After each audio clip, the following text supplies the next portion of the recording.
For we meet in an hour of change and challenge, in a decade of hope and fear, in an age of both knowledge and ignorance.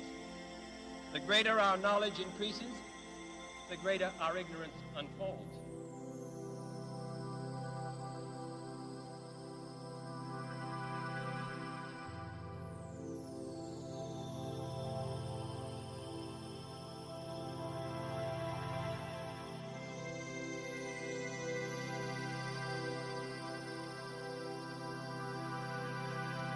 It's one small step for man,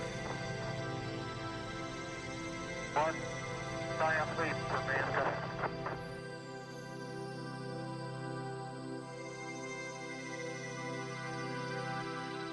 Nova. Emisija o svemiru i svemu ostalom.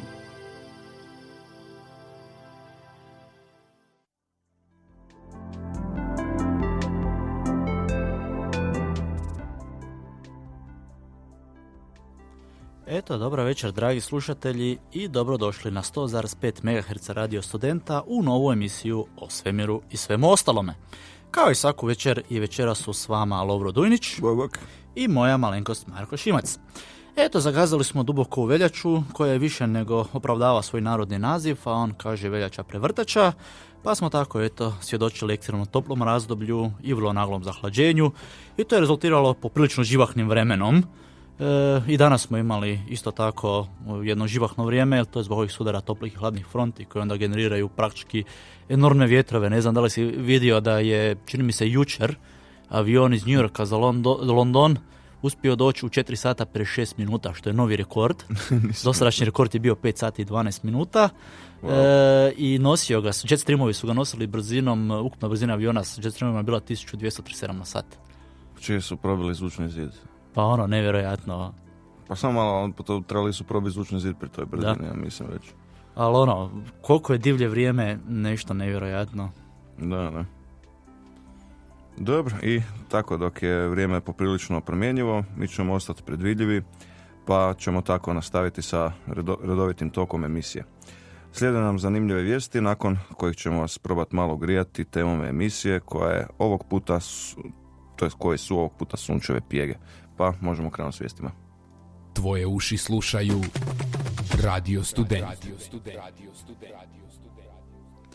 Eto, prva vijest nam je kako vidjeti zvijezde koje u biti ne vidimo, koje su nam nevidljive. Zvuči malo paradoksalno, ali eto i to možemo. Kaže ovdje meni materijali još u kolovozu, ali mi znamo da je to još u kolovozu. 2016. znanstvenici sa sveučilišta Varšava, Poljska, odustao sam od imena, ta imena liče kao moji Wi-Fi passwordi, otkrili su nešto vrlo zanimljivo. Proučavajući podatke koje je prikupila Gaia, otkrili su da jedna zvijezda naglo pojačava svoj sjaj pa onda potamni. Isto se dogodilo nekoliko tjedana kasnije. Stoga su se dali u potragu ne bili otkrili što uzrokuje ovo neobično ponašanje zvijezde. Ubrzo su otkrili kako promjena sjaja nije uzrokovana nečime što je povezano sa samom zvijezdom ili nekim njezinim mogućim pratiocima, već nečime što se smjestilo između zvijezde i nas. To nešto je binarni sustav dva crvena patuljka, jedan mase 57% mase Sunca, a drugi 36% mase Sunca, koji kruže oko zajedničkog centra mase svakih 2,88 zemljinih godina.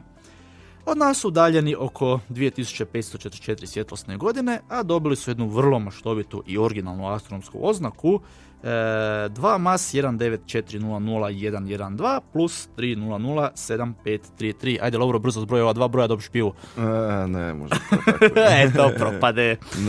Mnogo je to podataka o dvije zvijezde koje, zbog toga što su tako tamne, što su tako malene, uopće ne možemo vidjeti. Pa kako onda sve to znamo, odgovor se krije na idućoj stranici naših materijala. Eto, spomenuti binarni sustav se ponaša kao mikrogravitacijska leća. I tako uzrokuje pojačavanje i smanjivanje sjaja zvijezde koja je inicijalno promatrana, koja je dakle iza tog binarnog sustava. Kako znamo svojstva zvijezde koju promatramo, na temelju promjene intenziteta njezinog sjaja, možemo zaključiti koliko je naš nepoznati sustav, to što se smjestilo između nas i te zvijezde masivno, i koja su svojstva, recimo rotacijski period. Sve živo možemo otkriti na temelju promatranja te promjene sjaja zvijezde i poznavajući naravno jednadžbe za gravitacijske leće koje je postavio još Einstein. U ovom slučaju riječ je, kao što smo rekli, o zbirnom sustavu dva crvena patuljka, no znanci se nadaju da će pomoću ove metode uspjeti pronaći i druge slične nevidljive objekte, znači našem oku nevidljive jer su pretamni. Ponajprije crne rupe stelarne mase. Za sada ih opažamo samo kada su aktivne, recimo kada uzimaju materijal sa druge zvijezde ili doživljavaju neku promjenu zbog koje sjaje ili zrače nešto od zračenja koje možemo uhvatiti. No pomoć ove tehnike u biti mikroleća mogli bismo ih opažati i u stanju mirovanja. Pa se tako znanstvenici iz Poljske nadaju da će prve mirujuće stelarne crne rupe biti otkrivene možda već ove godine.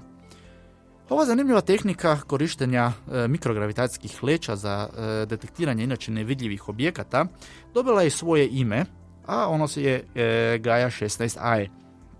Nadamo se da ćemo pomoću te metode otkriti još mnoštvo zanimljivih objekata, a možda pokazati da postoji puno više vidljive barionske tvari no što smo mislili. I to ide u korist u biti onoj skupini znanstvenika koja govori da možda tamne tvari kao takve nema, nego da je riječ o u biti normalnoj, uobičajenoj, recimo to tako, masi koju mi ne vidimo. I onda su upravo spominjali veliko mnoštvo crvenih patuljaka, pa ćemo sad dobiti dojam koliko otprilike možda ima takvih patuljaka, koliko ima ovakvih stelarnih crnih rupa u fazi mirovanja i slično sve ono što možda do sada nismo uspjeli vidjeti. Originalni rad objavljen je u Astronomy and Astrophysics, a sažetak smo preuzeli sa Science Alerta. Što ti kažeš na ovo, Lovro? Pa, interesantno u svakom slučaju. Bilo bi fora da uspiju na neki način ipak dokazati da je ipak džir u tim crvenim patuljcima ili u crnim rupama, ali to bi totalno ubilo ovo s tamnom materijom. Da, to bi onako vratilo malo sve skupa teorije natrag, makar već imamo dosta solidnih dokaza o tamnoj tvari, ali eto, vidjet ćemo što nam budućnost nosi.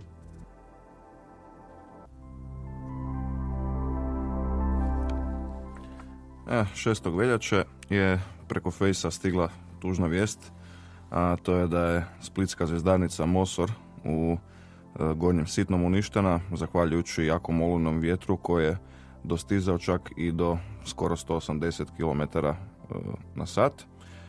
Doduše nije otpuhao baš cijelu zvjezdarnicu, nego je urušio veliku kupolu, ispod koje je bio veliki skupi Midov LX200 teleskop, koji ima promjer ogledala 16 inča i koji ima fokalnu od 4000 mm, to je 4 metra, znači poprilično jak teleskop.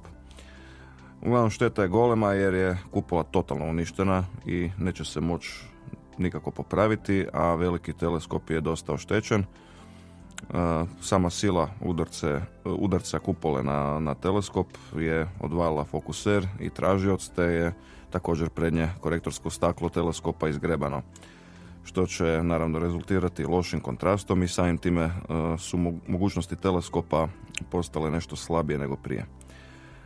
Problem kod same zamjene tog korektorskog stakla je što je inače u tvornici rađeno po samom tom primarnom ogledalu i ta dva stakla su par koji daje savršenu sliku. Vjerojatno bi se moglo nabaviti zamjensko staklo koje naravno neće biti jeftino i upitno je da li će davati tako dobru sliku kao i originalno staklo. Ne? No još nije poznato da li će to biti uopće potrebno, jer ako okrebotine nisu velike, onda nije ni neki veliki problem. Primarno ogledalo je naravno uspjelo preživjeti i ostalo je čitavo, a samo stanje montaže teleskopa je još nepoznato, jer je moguće da je od udarca kupole na teleskop da se oštetila mehanika za praćenje neba, no to ćemo tek doznati kada se popravi ili zamijeni glavni teleskop. Uglavnom, teleskop i montaža su maknuti iz ruševine i spremljeni su na sigurno, a zbog ove štete, naravno, zvjezdarnica neće do daljnjeg primati posjete građana petkom i subotom. I eto, želimo im brz oporavak zvjezdarnici Mosor i da brzo dobe novu i jaču kupolu koja će čuvati teleskop i po najjačem nevremenu. Nažalost, ovog vikenda su stvarno padali svi mogući rekordi što se tiče brzina vjetra, čak i vrlo dobar i zanimljiv portal Severe Weather Europe je unaprijed upozoravao o ekstremnim uvjetima baš Adriatic Coast, baš naša jadranska obala i nažalost ovog puta su pogodili pohodili, predvidjeli točno, njihovi modeli su točno predvidjeli i ovo su bili uistinu orkanski uvjeti. Puhalo je ovdje na kontinentu poprilično jak sjeverac, ali to baš u ovom trenutku nije bilo mjerljivo s onim što se događalo na Jadranskoj obali. Inače, kao najvjetrovitiji mjesec slovi ožujak po statistikama i već imaju dobre uzrečice u cijelom primorju, pogotovo u dijelu primorja gdje je ta bura izražena, 3 marčanske bure, nakon čega slijedi u biti recimo pravo proljeće. Ako smo ovo doživjeli u 3. mjesecu, pa čak i evo ovdje u Zagrebu u krmljensko nevrijeme sa tučom, imali smo u Slavoniji negdje je bila slika shell clouda. To su ono vremenske prilike koje su karakteristične za neko kasno proljeće, rano ljeto nego u ovo vrijeme. Pa vidjet ćemo što će nam donesti ožujak. Eto, mala tema za razmišljanje svima onima koji kažu da klimatske promjene su izmišljotine onih tamo koji žele mlatiti pare.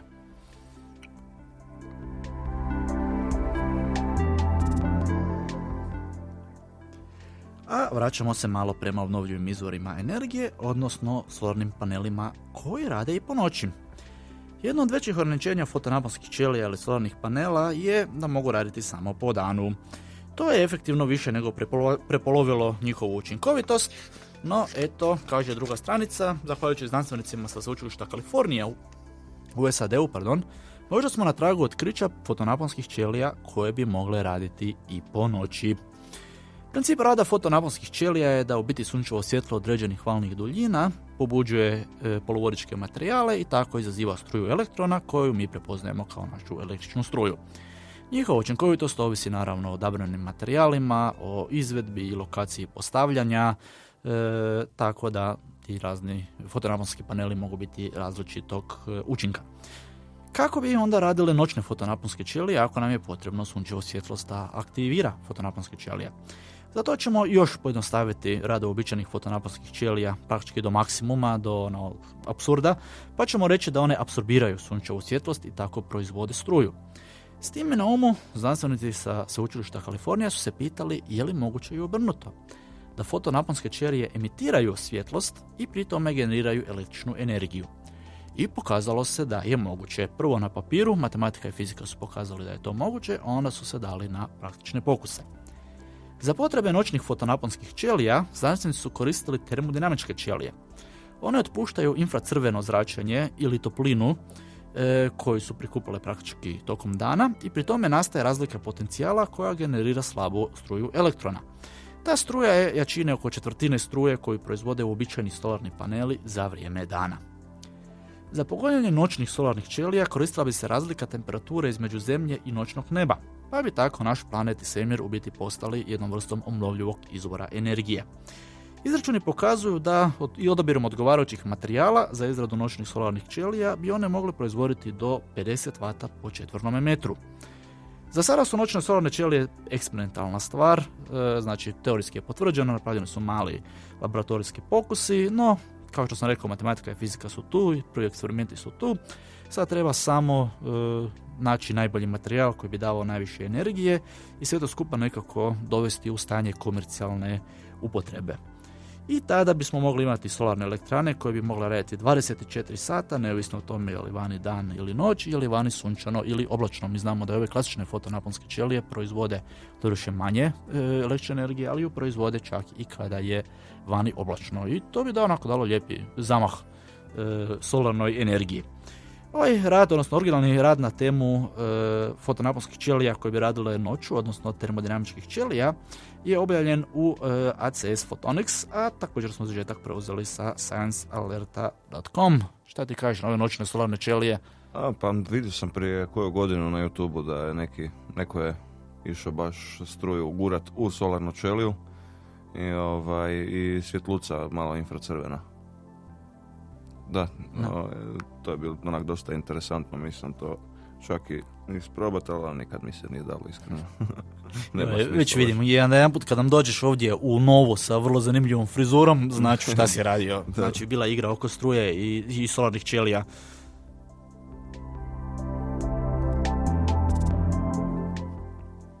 Jedna od karakteristika misterioznih dubokosvemirskih signala koje mi zovemo FRB, što je skraćeno od Fast Radio Burst, što bi se naravno prevelo kao brzi radio impulsi, je to da su nepredvidivi. Pojave se sa drugog kraja svemira bez ikakvog poznatog razloga ili obrasca, što jako otežava u proučavanju istih. Ali sada po prvi puta astronomi su našli jedan FRB koji se ponavlja sa regularnim ciklusom.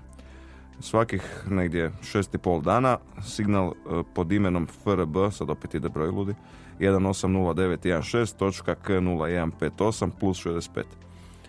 Da, ovo nije fora zbroj za pivu jer se može. Prati obrazac ponavljanja, dakle. Unutar... Eto, moraš bolje birat objekte koje ćeš challengeirati. Je. Uglavnom, unutar 4 dana izbaci 1 ili 2 impulsa svakih sat vremena, pa nakon toga je tišina 12 dana. I tako se ciklus ponavlja. Astronomi sa Canadian Hydrogen Intensity Mapping Experimenta, što je bilo skraćeno CHIME, u Kanadi promatrali su ovaj ciklus svega nekih 409 dana. Ti FRB-ovi su izuzetno interesantni jer je to jedna velika misterija koja je do sad odolila svim pokušajima temeljitog, to jest egzaktnog objašnjenja. Za one koji ne znaju, FRB-ovi su visoko energetski izbačaj zračenja u radiodijelu spektra koji najviše traje nekoliko milisekundi. I u tom kratkom periodu mogu izbaciti snagu jačine nekoliko milijuna sunaca, zbog čega ih mi možemo detektirati iako su na drugom kraju svemira. Velika većina njih se pojavi jednom i više se nikad ne detektiraju iz tog smjera, što znači da ih je jako teško pratiti, to jest locirati iz koje baš galaksije točno dolaze. Ali neki ti FRB-ovi ipak više puta se pojave, ali bez ikakvog obrazca, to jest pojavljuju se nasumično, što nam daje mogućnost da lociramo točno mjesto izvora tog signala, ono skroz precizno, ali još uvijek ne znamo razlog kako i zašto nastaju.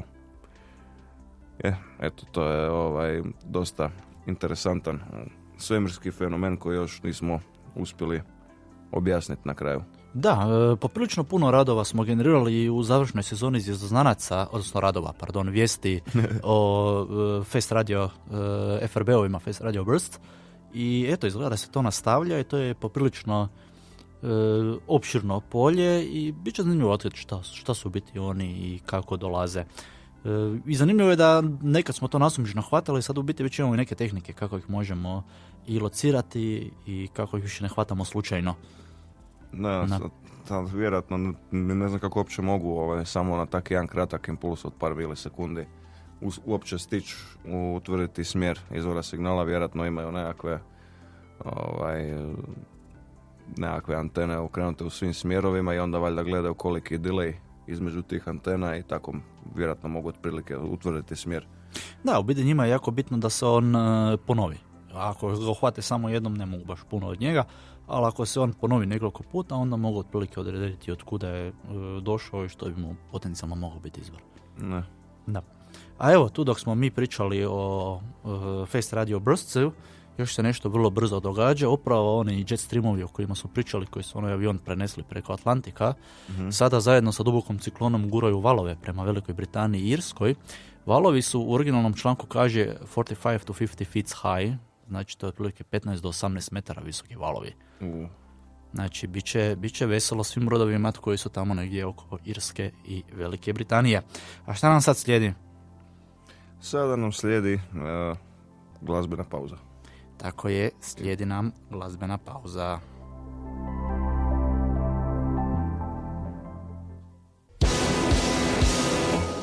Slušaš Radio Student. Feel good. I eto nas nazad nakon glazbene pauze na 100,5 MHz Radio Studenta u novi emisiji o svemiru i svemu ostalome. Eto, kao i George Harrison, i mi smo prizivali ovom pjesmom sunce, proljeće, nikako da se dočepamo tog sunca i topline, pa eto, nadamo se da će doći. Kao što sam već spomenuo u glazbenoj pauzi, slušali smo Here Comes the Sun, slavne liverpoolske grupe Beatles. Riječ je o pjesmi s albuma Abbey Road iz 1969. Autor je već spomenuti George Harrison, a napisao je na imanju svog prijatelja Erika Claptona, gdje se sakrio od turobne atmosfere tadašnje kasne zime, ali i poslovne atmosfere koja je okruživala Beatlese i njihovu izdavačku kuću Apple Corps. Apple Corps je, odnosno Apple Corporation, da ne ispadne Apple trupla, jer izgovor ovdje može biti varljiv. Dakle, Apple Corps se sastojao od mnogo podružnica, kao što su Apple Films, Apple Studios, Apple Publishing i tako dalje. Logo kompanije bila je zelena Granny Smith jabuka, ispod koje je pisalo Apple Corps. Stoga ne čudi da su Beatlesi 1978. tužili tada novu, još uvijek slabo poznatu firmu Steva Jobsa, Apple Computers, i to zbog krađe imena i loga. 1981. znači 3 godine kasnije, postignuta je nagodba i Apple Computers je morao platiti $80,000 tadašnjih Apple Corpsu i obećati da se neće širiti u glazbenu industriju. Kao i mnoge druge stvari, Steve Jobs je i to prekršio, prvo sa onim MIDI fajlima. To je rezultiralo novom tužbom i nagodbom koja je postignuta 1991. I totalno kršenje onoga što je smatralo se dogovorom iz 1981. a to je bio iTunes, pa je bila pokrenuta i još jedna parnica. To je bilo tamo negdje 2003. Nakon niza tužbi, prepiranja na sudu, postignut je dogovor, a on je detaljno regulirao pitanje upotrebe loga, imena te poslovanja u glazbenoj industriji po pitanju Apple Corpsa i Applea. I tako su oni postigli otprilike nekakav miran suživot uz, recimo to, uzajamno poštovanje. Pa tako i sad na iTunesima može naći cjelokupnu diskografiju Beatlesa i mnoge druge stvari na kojima se Steve Jobs u jednu ruku sukladno dogovoru i svemu pokušava i odužiti Apple Corpsu. Ali ovo mi je bila vrlo, vrlo zanimljiva i nepoznata informacija o tome što povezuje prve kompjutere praktički i Beatlese. Da. Mene zanima da moram pogledati na internetu da je taj Apple Corps ima odgriženi dio jabuke. Jer nema, jel? Nema, to je normalna Granny Smith i zelena je u logu, zelena je jabuka i dole onako piše velikim slovima Apples i dole onda manjim slovima Corps. Tako da, odnosno skraćenica od Corporation. A eto, nakon ovako malo glazbenih zanimljivosti i možda neuobičajenih tehnološko-glazbenih veza, idemo malo po malo prema našoj temi emisije, a to su sunčeve pjege.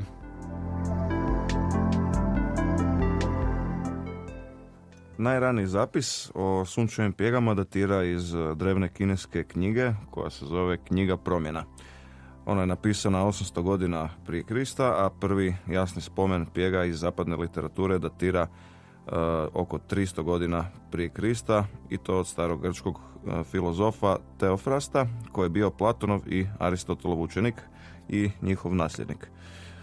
Najraniji preživjeli zapis namjernog baš promatranja pjega datira iz 364. godine prije Krista i baziran je na komentarima kineskog astronoma Gan Dea u katalogu zvijezda. A možeš li nam možda malo pojasniti kako su oni vidjeli te pjege, obzirom da znamo da je vrlo nezahvalno gledati o sunce i ono što svaki put upozoravamo kad pričamo o suncu, nikada, ali nikada dalekozor, teleskop, bilo koji sklop leća nemojte uperiti prema suncu jer riskirate trajno oštećenje oka i sljepoću. Imam je napisano kasnije i o tome, već sam ja.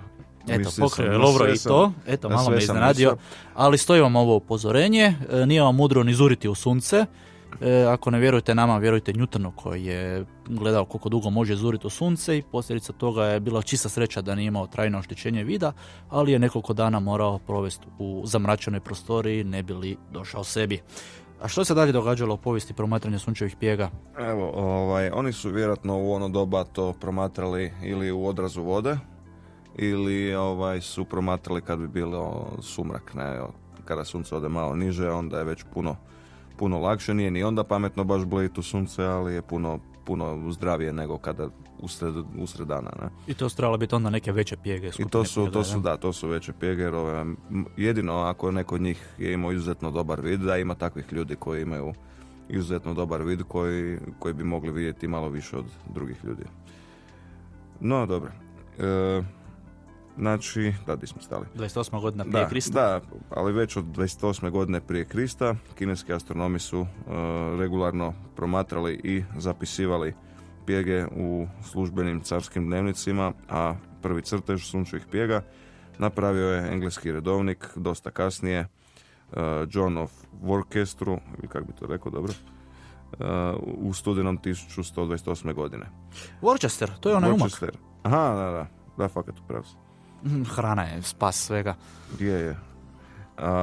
A prvo promatranje teleskopom je počelo tek 1610. godine sa engleskim astronomom Thomasom Harriottom i njegovim prijateljima, kompanjonima, frizijanskim astronomima Johannesom i Davidom Fabriciusijem, ili kako bi to isto, da, Fabricius, koji su godinu dana kasnije objavljivali rezultate promatranja i tamo su to, oni su zapravo godinu dana su promatrali sunce i tamo su skupili te podatke, ali mislim da nisu ništa pametno zaključili svega toga. Ja, to bi trebalo onu ekipu isto uključiti Schwabea i Maundera. Oni su isto detaljno bilježili pojave sunčevih pjega i u biti iz njihovih kataloga, iz njihovih promatranja sunca i sunčevih pjega znamo da je to bio jedan period izostanka sunčevih pjega gdje je bio dugi minimum kojem trenutno ne znamo objašnjenje, a koji se kroz povijest dugo povezivao u biti sa malim ledenim dobom, pa su tako minimalno sunčeva aktivnost i takozvani Maunderov minimum bili objašnjavani kao jedan od uzroka mogućih malog ledenog doba.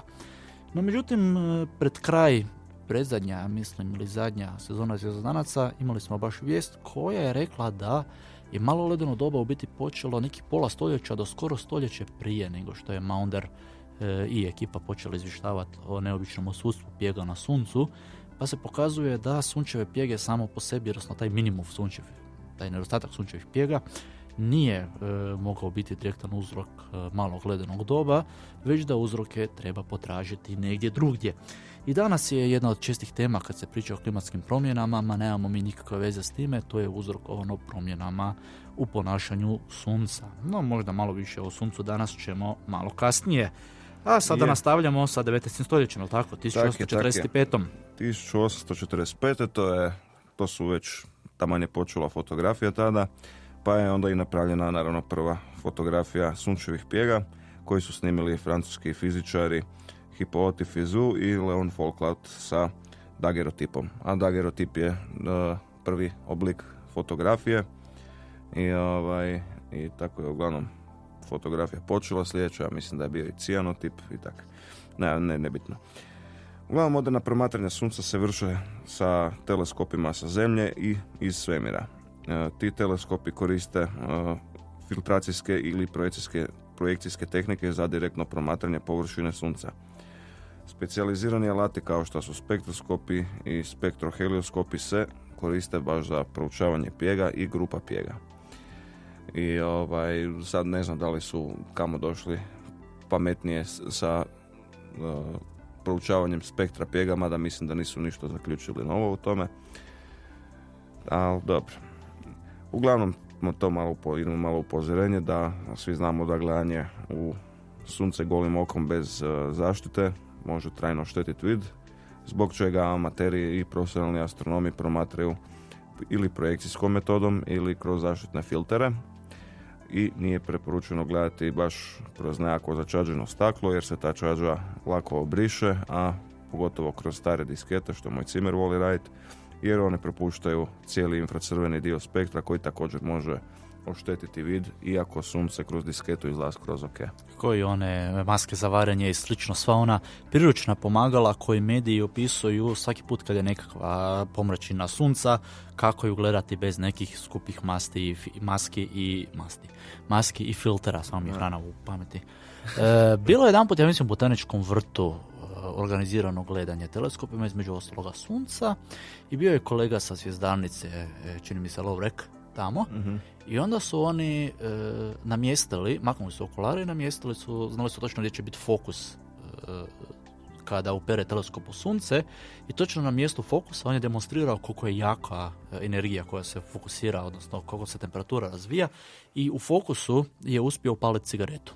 Da, bez problema. I sada zamislite što bi se dogodilo vašem oku kada bi vi pogledali kroz teleskop direktno u sunce. Zato među astronomima u biti kruži onako jedan mali crnohumorni vic da bez zaštite sunce možete gledati teleskopom samo 2 puta. Jedan put lijevim i drugi put desnim okom.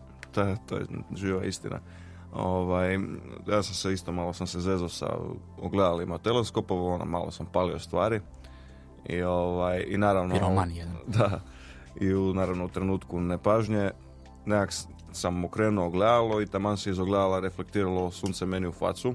Sva sreća nije bio direktni fokus i niti je bio dobar kut, ali to je bio osjećaj kao da ti neko šamarčinu lupio, jer i to u oba oka, ne. Sva sreća to je trajalo ni 1/4 sekunde, sam je svjetlo prešlo prek face i nije mi niš bilo. Ali nije uopće ugodno, mogu se tek misliti kad bi direktno na retinu išlo fokusirati svu tu svjetlost, kako bi to bilo. Isto vrijedi i kad tražite planete blizu sunca, pogotovo Merkur. Da, nemojte ga zujati okolo, ni kroz onaj Finder koji je isto jedan sklop leća. Da, pa Finder je isto opasan, iako je puno manje od teleskopa. Da, tako da pazite sa bilo kakvom optikom i suncem. I još jedna, to je par interesantnih stvari, na ovoj zadnjoj pomrčini koja je bila u Americi, ovoj velikoj, jedna žena je naravno gledala bez ikakve zaštitne opreme i trajno si oštetila vid i onda kada su joj gledali retinu u oku, vidjeli su doslovce točno oblik pokrivenog sunca, onak je izgledalo kao faza mjeseca na oku, oštećenu retinu. Eto, ne znam da si vidio to. Nisam to vidio, ali tako mi je to kad ljudi tera, onda se ono sveti. Da, i ne samo to, je bilo još dobro, ne znam ko Vedran išao u kako se zove Google Analytics, tražilicu da daje statistiku googlanja i sam je napisao My eyes hurt i sam vidiš veliki porast u grafu taman na dan pomrčine, ne.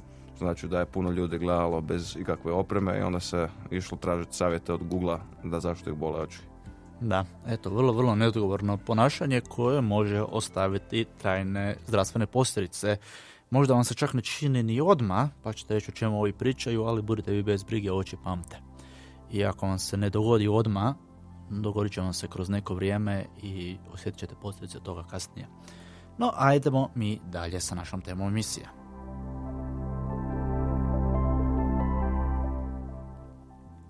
Spomenute šunčeve. Spomenute sunčeve pjege nisu ništa neuobičajeno, već je to privremeni prirodni fenomen na površini sunca. To jest na fotosferi i one izgledaju tamo kao tamne mrlje.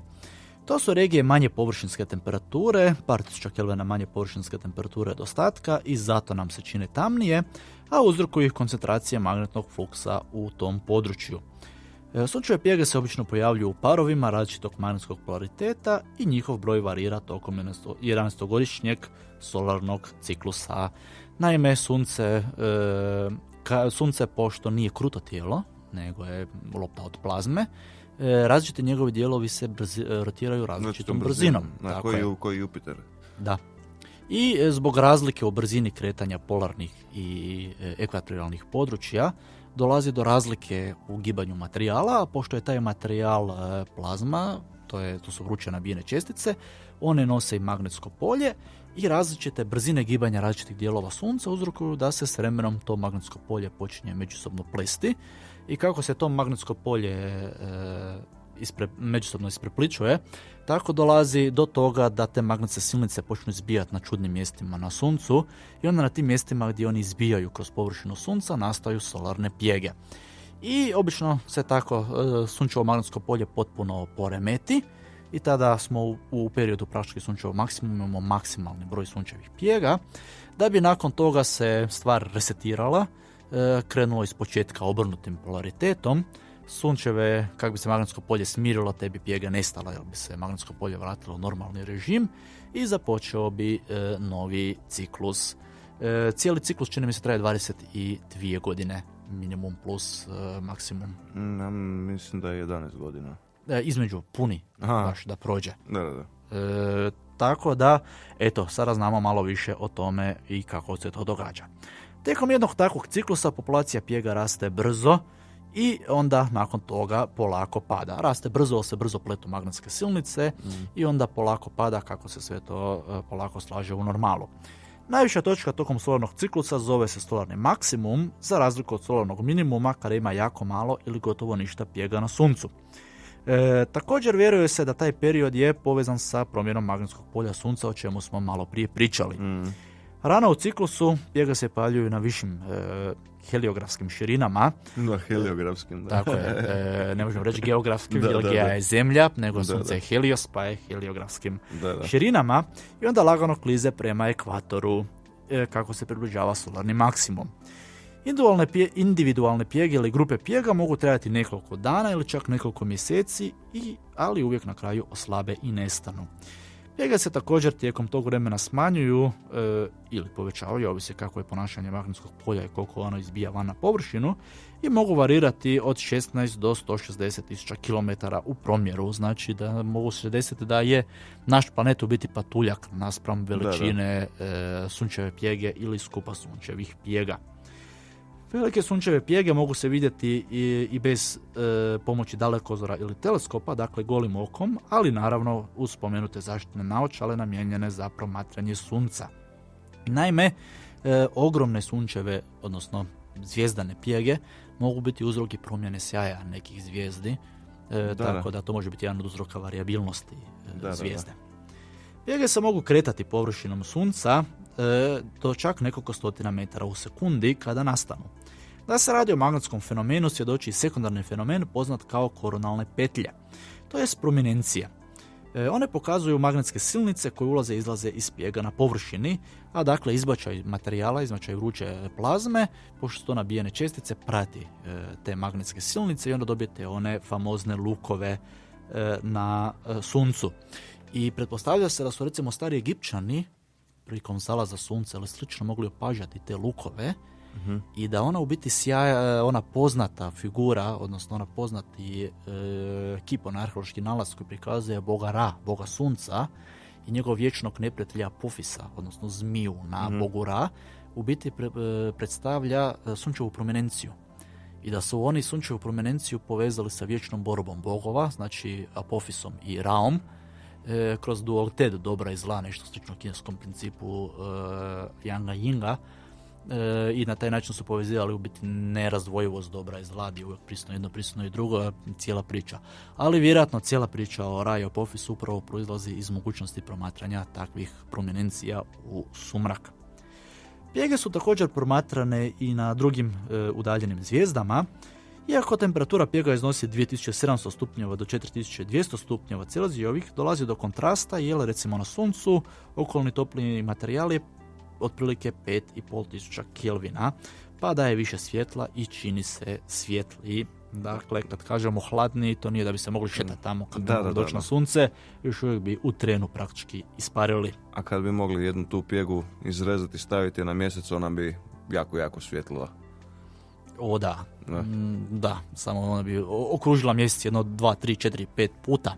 I svjetlila milion puta jače od njega. Tako je, ne bi bilo noći, malo bi se više grijali, a sada kada već pričamo o zvijezdama, moramo napraviti premijeru našeg novog džingla. Eto, ide.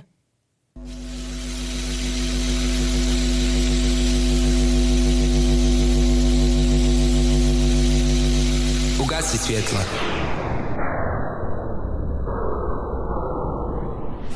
Upali zvijezde.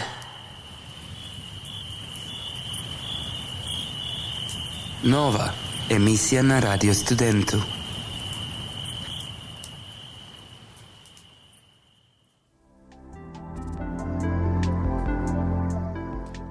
Dakle, kad god imate priliku, ugasite svjetla, izađite po noćno nebo i upalite zvijezde. Bićete zahvalni na tome.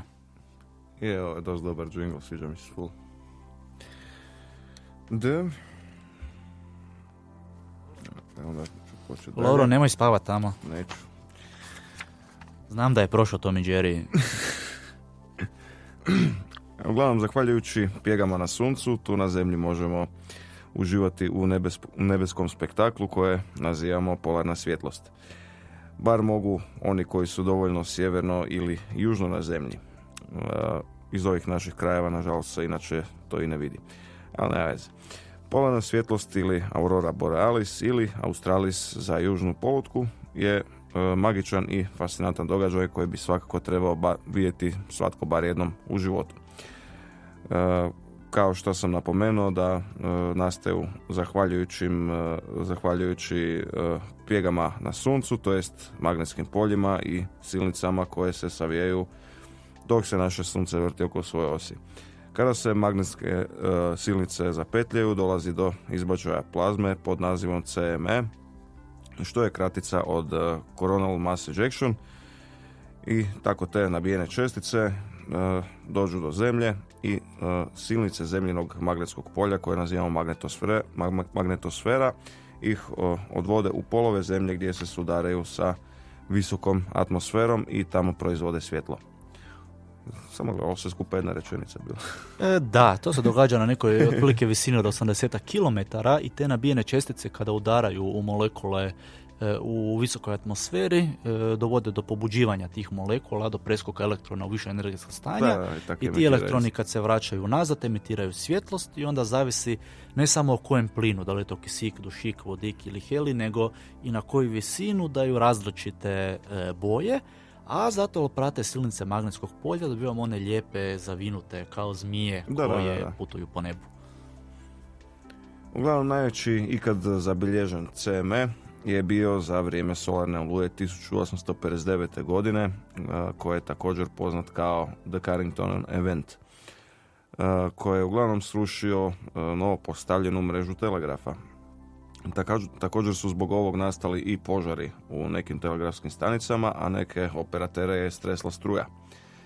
Ostali operateri su uspjeli dalje komunicirati, doduše bez baterija, jer telegrafe je napajala aurora koja je inducirala napon u linijama, a neki su imali čak i bolju kvalitetu komunikaciju nego inače, baš zbog jačeg signala u linijama. Da, to se zove telorske struje i one su recimo prisutne u dugačkim naftovodima i cjevovodima metalnim i mogu biti jedan od značajnih uzroka korozije i propadanja naftovoda i plinovoda. Viš, to nisam znao, interesantno. I tako je taj dan jedan par operatera iz Portlanda i Massachusettsa su uspjeli komunicirati čak 2 sata bez ikakvog vanjskog napajanja, baš zahvaljujući ovoj oluji. Da se danas dogodi takva solarna katastrofa, to jest oluja ovakvih razmjera, svijet bi ostao u kolapsu. Ostali bi naravno bez dobrog dijela satelita koje koristimo za komunikaciju i navigaciju, a na zemlji bi se inducirao po svim tim linijama visoki napon, pa bi uništio i dalekovode, rasklopne postaje, transformatore i neke elektrane, što bi nas bacilo u mračno doba bez struje. Šteta bi bila naravno ogromna, i vjerojatno bi se godinama oporavljali od toga, ako ne i desetljećima. Jer ti najgora bi stvar bili transformatori. Da, oni su jako zeznuti za napraviti, dugo treba za jednog da se napravi i kada bi ih spalili jako puno, jednostavno na rezervi nemamo toliko transformatora. Da, eto, ako čujete da dolazi neka velika solarna oluja, bacite se u proizvodnju transformatora. Ko zna, možda vas čekaju pare.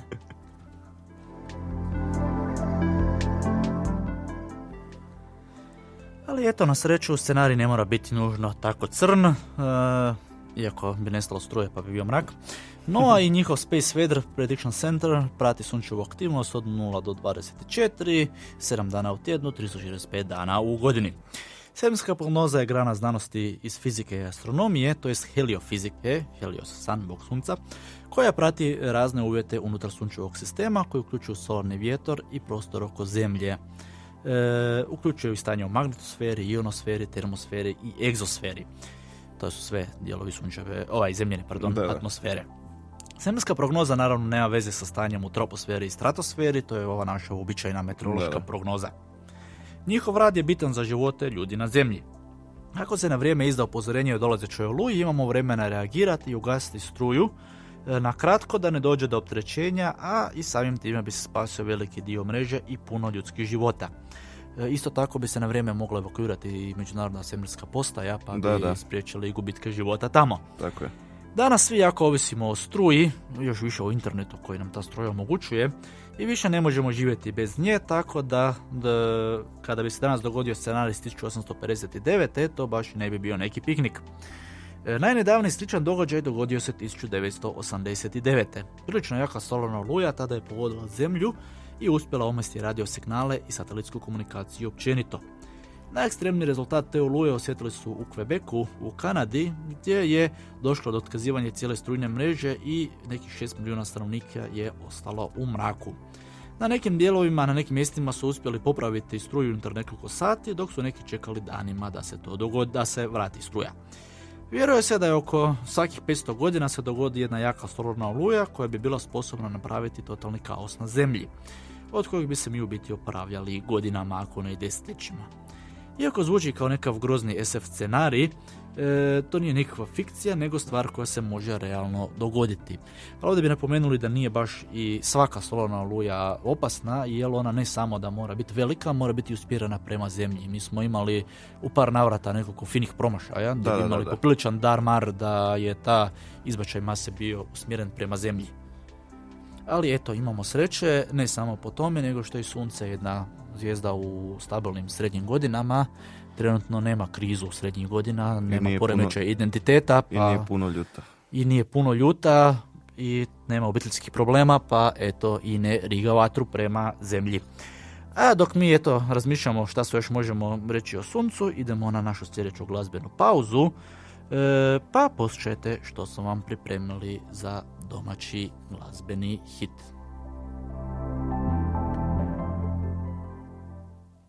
Ajme vidi kako cool, astrologija. Astronomija. Nova emisija na Radio Studentu.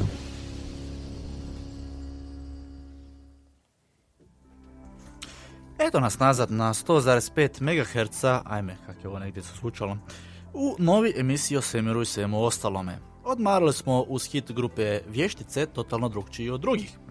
A ona je objavljena na istoimenom albumu Totalno drukčiji od drugih 1989. Grupa Vještice nastala je 1987. nakon raspada Haustora. Tada je Srđan Zaher, bazist Haustora, odlučio osnovati novi bend. Ubrzo mu se pridružili Boris Lajner, nekadašnji član Azre, i Mladen Juričić, nekadašnji član Filma.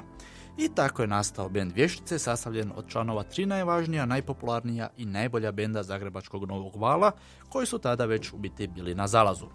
Nova suradnja pobudila je novi kreativni duh glazbenika, nekadašnjih glazbenih velikana, pa su tako nastali dobro poznati hitovi Ljubav se ne trži, Neobičan dan i već spomenuti Totalno drukčiji od drugih. Unatoč brojnim dolascima i odlascima članova, osovina Saher Lajner se održala, pa je bend i dan danas još uvijek aktivan. A eto, nakon odmora uz glazbenu pauzu, idemo na najave u biti kojih nažalost nema.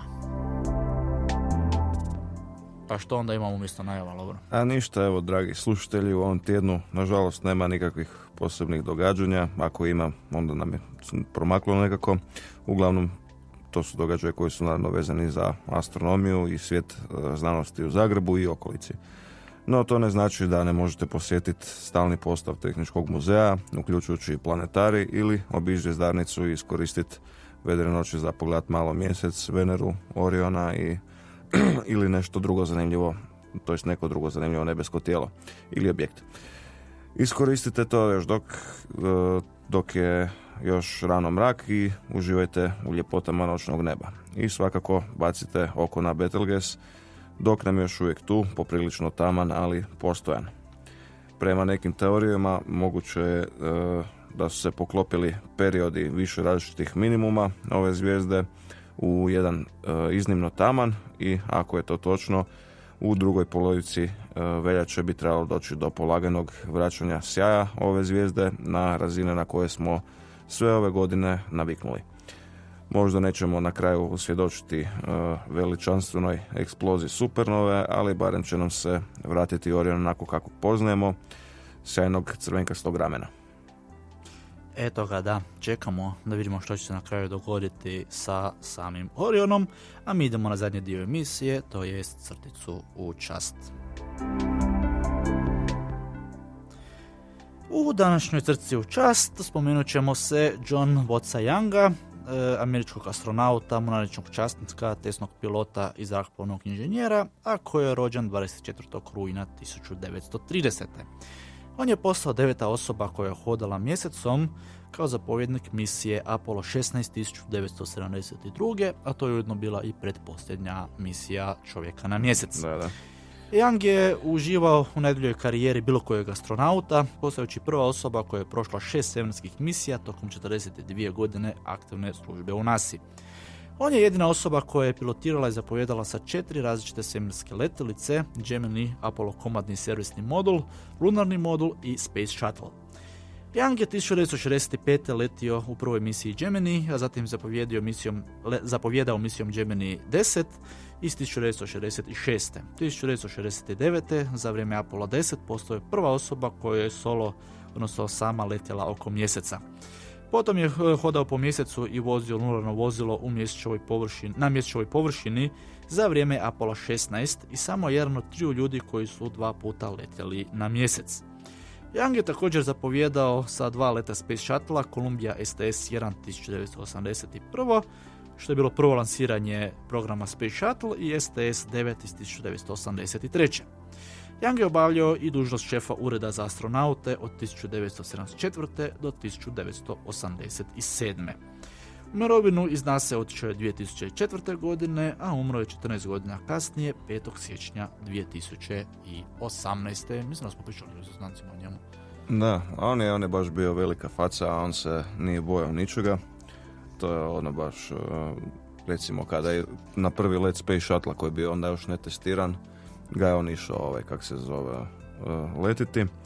I išao s još jednim astronautom, ne zaboravio sam kako se zove.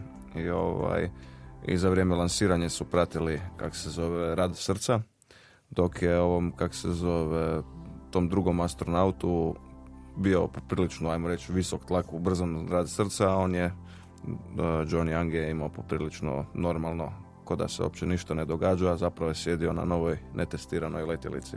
On je bio, ja mislim, zamjenski kapetan za misiju Apollo 13. Da. Ako se dobro sjećam. No dobro, idemo se malo po malo odjaviti, jer naše je vrijeme za ovaj ponedjeljak isteklo. I tako, dragi slušatelji, došli smo do kraja emisije. Kao i uvijek, za sva pitanja ili pregled emisije, kao i mnogo tog ostalog, možete pratiti našu Facebook stranicu Nova, emisija o svemiru i svemu ostalom. Osim putem Facebooka, možete nas kontaktirati i putem maila, to je emisijanova@gmail.com. Rado ćemo poslušati vaše ideje, prijedloge, pohvale i kritike. Eto ga, s vama se ponovno družimo za 2 tjedna, u ponedjeljak 24.2. sa početkom u 19 sati ovdje na valovima Radio Studenta na dobro vam poznatih 100,5 MHz. Do tada srdačno nas pozdravljaju vaši voditelji Rovro Dujnić Bog. I Marko Šimac. Do slušanja.